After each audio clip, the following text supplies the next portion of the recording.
جب سے میں نے شعور کی آنکھ کھولی، میں غامدی صاحب کو پی ٹی وی پر دیکھ رہا ہوں، پھر جیو، پھر دنیا اور تمام چیزیں، اور اب یوٹیوب. میں سنسیریلی پوچھ رہا ہوں، آپ کو لگتا ہے کہ آپ کے تمام نیریٹو میں یا اس کوشش میں کوئی کمی رہ گئی کہ میجورٹی آپ کی رائے سے ایگری نہیں کرتی؟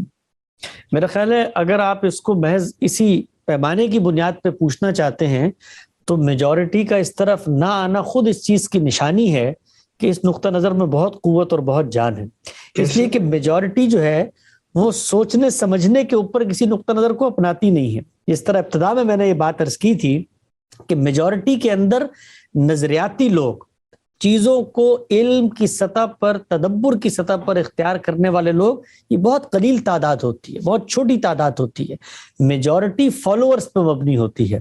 تو اگر ہماری فکر کو اتنے فالوورز نہیں ملے تو یہی بات اس فکر کی پذیرائی کے لیے کافی ہے کہ یہ لوگوں کو محض ایک دھڑا بنانے کے لیے، ایک مسلک میں شامل کرنے کے لیے، ایک فرقہ بنانے کے لیے، ایک عصبیت پیدا کرنے کے لیے آگے نہیں بڑھی ہے. اس کو کم لوگ اپریشیٹ کر رہے ہیں تو اس کا مطلب ہے کہ اس کے اندر کوئی استدلال کا پہلو ہے، کوئی فکر کا پہلو ہے، کوئی نظریے کا پہلو ہے. وہ نظریہ اپنی عصبیت صدیوں میں جا کر قائم کرتا ہے. اور میں اس سے آگے بڑھ کے کہتا ہوں کہ یہ خواہش دوسروں کو ہو کہ وہ عصبیت پیدا ہو.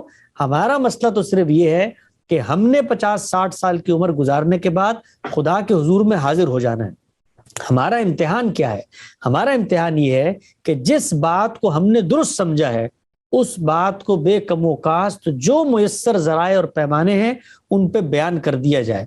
پیغمبروں نے بھی اس بات کو بیان کیا، قطع نظر اس کے کہ اس کا نتیجہ کیا نکلتا ہے. نتیجے کے لیے ہمیں متفکر ہونے کی ضرورت کیا ہے؟ اللہ تعالیٰ کی دنیا ہے، ارادے اختیار کی آزادی پہ بنائی ہے. قیامت کے دن حساب و کتاب ہوگا، علم کا بھی ہوگا، عمل کا بھی ہوگا.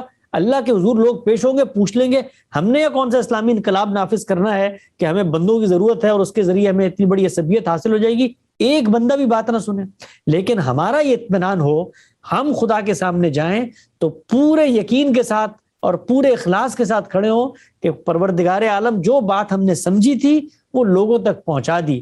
ہم وہی کہیں گے جو سیدنا مسیح نے کہا، جس کو قرآن نے حکایت کیا کہ جب تک ہم تو ان میں تھے تو یہ بات کرتے چلے آئے تھے، ہم پر کوئی ذمہ داری نہیں ہے اگر مسلمانوں نے آپس میں ایک دوسرے کی تکفیر کی، ایک دوسرے کی گردنیں ماری، ایک دوسرے پہ ظلم کیا، جبر کیا، مذہبی پرسیکیوشن کی، لوگوں کی شناخت کے در پہ ہو گئے، لوگوں کے اوپر وہ چیزیں نافذ کی جو شریعت نے ان کے اوپر نافذ کرنے کا حق نہیں دیا تھا، کشت و خون کے بازار گرم کیے مذہب کے نام پر، لوگوں کی پگڑیاں اچھالی. تو پروردگار عالم، ہم اس مذہب کے اگر کوئی طالب علم تھے ادنا سے تو ہم نے حق کی گواہی دی، شہادت دی، سچی بات کی. اس کے بعد ہم تیرے حضور میں آگے ہیں، تو بہتر جانتا جو کچھ پیچھے ہو.